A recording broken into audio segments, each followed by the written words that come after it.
All right, so here it is. I wanted to build a custom angle guide for knife sharpening. And for knife sharpening, I like an angle guide that is the same width as the belt. That way, no part of the tool, the bolster on the knife hits anything. Let me show you my weld. All right, I know it ain't the prettiest weld in the world, but it's holding. I can't get that apart. I tried pulling it apart. That ain't coming apart. So for my purposes, this was great. You know, for a hobbyist kind of person, or just someone who likes to tinker around the house, or like I said earlier, if you had something that just broke that needs a couple spot welds to get it back together, this thing's great.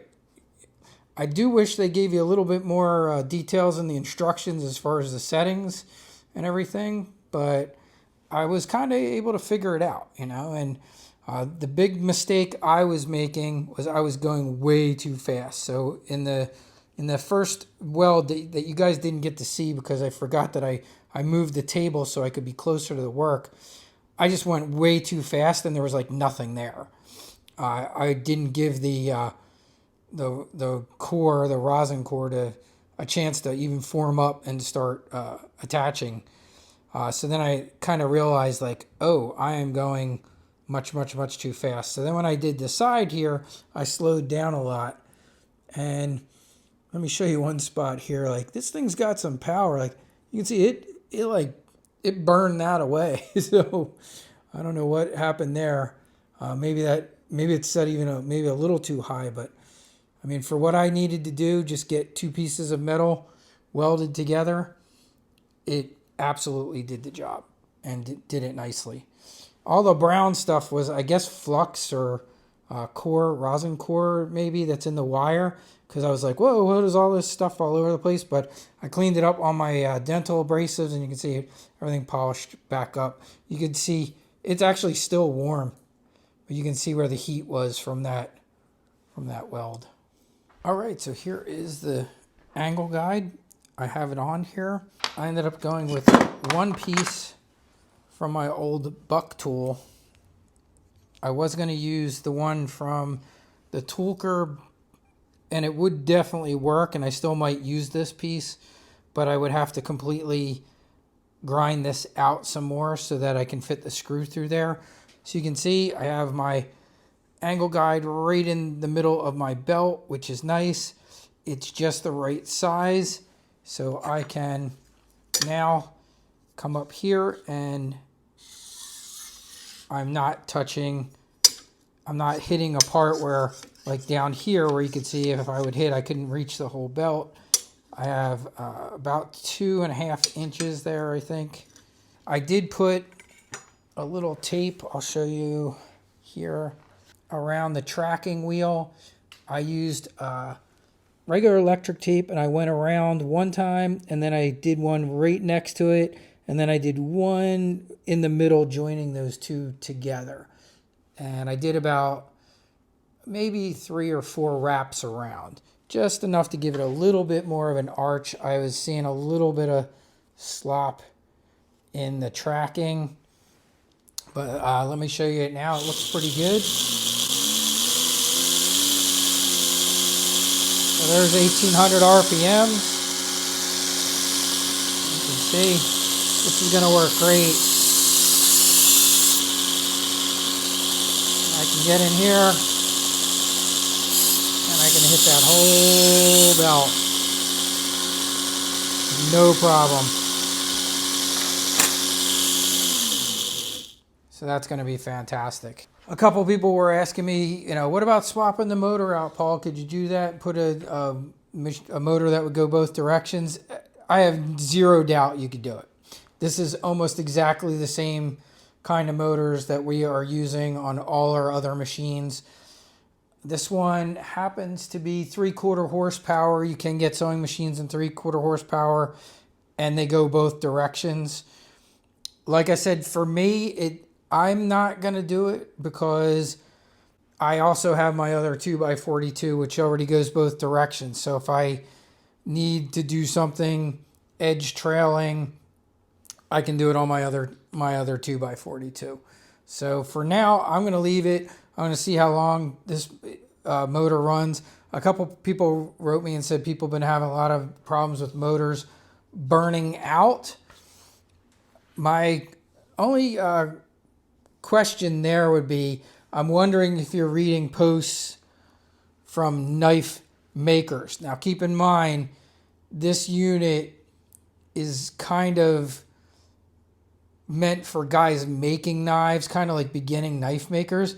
And I don't know that this 3/4 horsepower motor, for someone who's grinding that much metal down, I could see where that might wear out. I mean, it seems mighty powerful, but that I'm wondering if that's the problem. That and not necessarily, it may not be a problem for us who are sharpeners. We're not putting that much, tension on here that I think that you would ever burn that motor out. I've never even come close to burning a motor out on my other one. But, we don't know. I don't really know enough about this motor or where it's coming from to say. I don't know if our other motors on our 1x30s are built better. But I'm going to run mine with the stock one. Right now, I'm happy with the setup.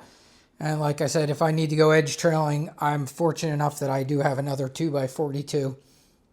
But I think I'm going to move this over to my Shop Fox. I think I'm going to move one of my Harbor Freights somewhere else. This one's new home might be right in the middle of the downdraft table, and sliding the Tulker over to one side. And I might see how it goes with just using those two. We'll see what happens. Pretty darn happy with how that worked out and how well the weld went. The only thing I might do is grind this down on an angle. I might do that. We'll see. I don't even think I was going to cut that off, but I don't see any reason to at this point. I think I'm just going to leave that for now and run it like this for a while and see how that goes. Okay, let's put it into operation. I'm going to start with my normal Cubitron. Yeah, this is nice and this is dull. These are all set for 17 degrees. I do have a Cubitron for that, so I could do the whole process on there, but I'm going to do the reprofiling strokes here on the Tulker. And then go to the 2x42. All right. I like that the controls right here in the front. Makes it real easy. I don't got to reach way back there like some of my other machines. It's in hundreds. So this is 1600 RPMs.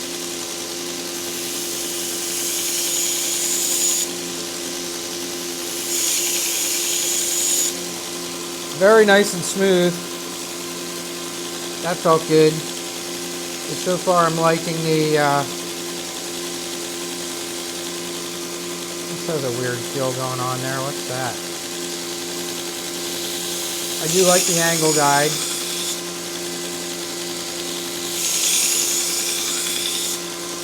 This is one of those Eversharp knives. I've never been a fan of these things.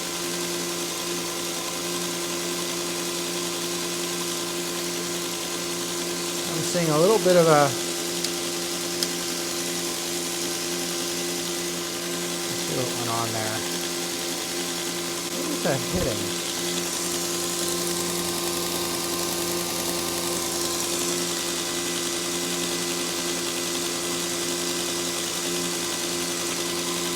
Ah, interesting.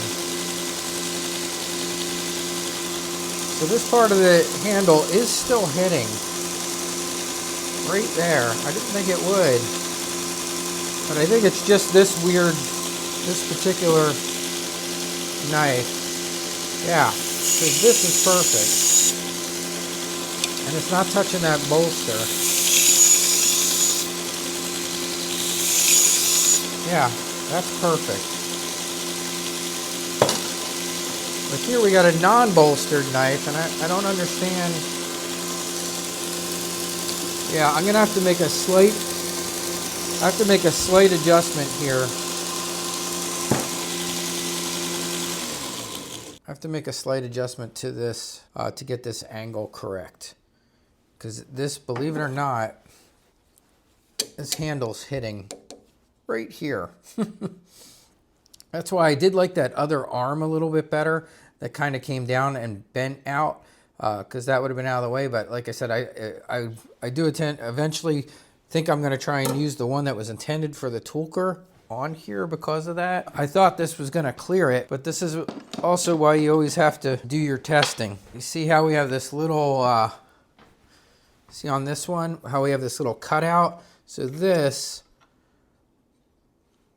I think, would solve some of that. This is a little more low profile. It's not going to stick out as much, but I think that can be, I think we can adjust that. It's just one of those things that you just got to work through all the glitches till you get things set the way you want them to be. Yeah, let me see. I bet you it's not, it wouldn't, oh, this one's not really a great example, but yeah, that would be fine. That would be fine. I got a weird one here. These like kitchen, Christmassy kind of decorative. Yeah, so this one, yeah, even this would be fine. Yep, that one's not an issue. It's because you only sharpen from here, not back here. Even this one's totally fine. It's just this one ever sharp. Let me see what else I got in the shop today that's getting sharpened. Fine. Yeah, we definitely need to, we got to make an adjustment here. So this is hitting the handle. I got to make an adjustment. I need to get this a little bit more out of the way. Let's try sliding this back. Whoa, what happened? We lost power. Did we lose power? We just lost power. I don't know if it's the whole neighborhood or if it's the shop. Must have been the whole neighborhood because everything just came back on. There we go. We're good now. All right, not hitting, and we're still on the platen. All right, so I just needed to do a little adjustment. Are you picking up? You need to come to me.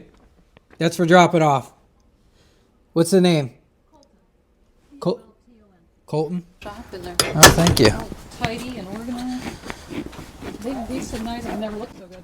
Yeah, I cleaned the handles up for you. You didn't oil them, but I did. They were oiled.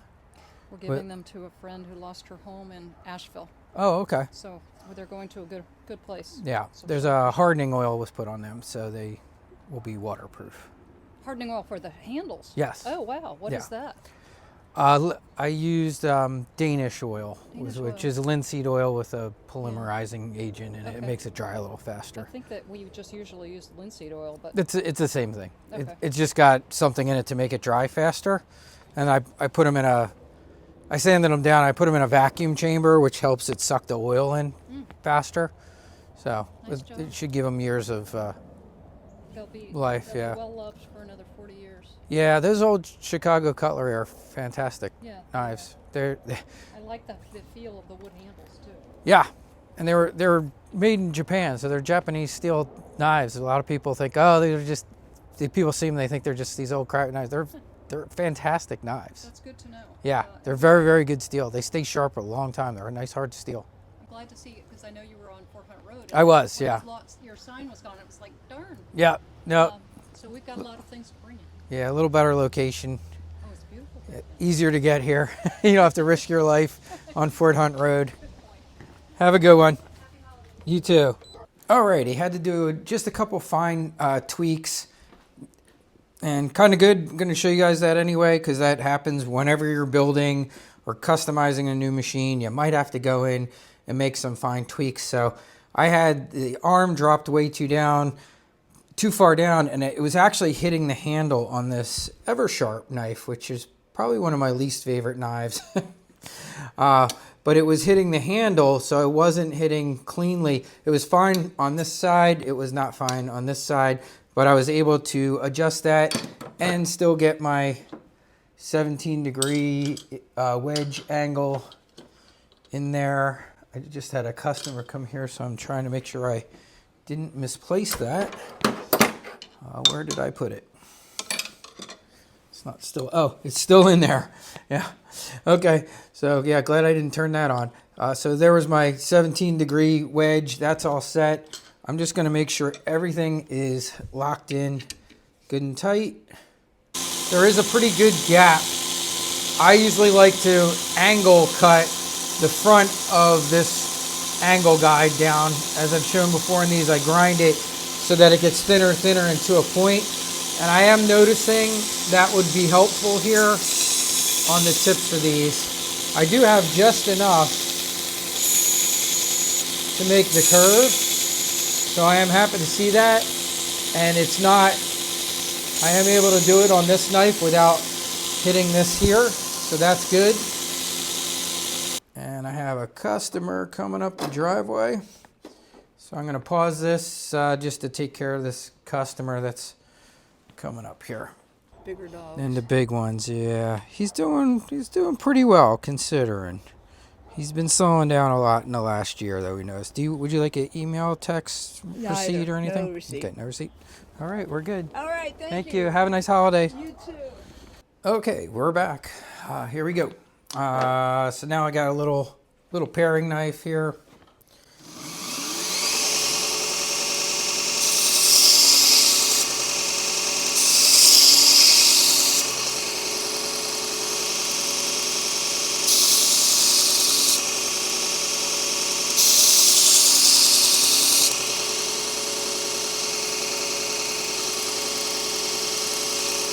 This needs another couple strokes. I noticed a weird area back here that kind of needed to be reprofiled a little bit. There we go. Better.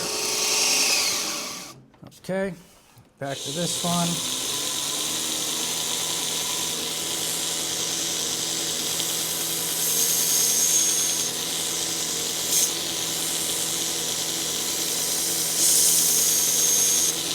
Yeah, so I definitely am going to want to thin that out because that'll give me the ability, as you noticed, I almost slipped a little bit in.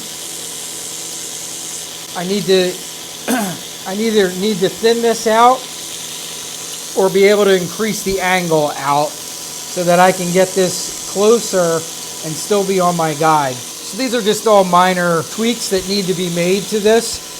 But in general, doing what I needed to do.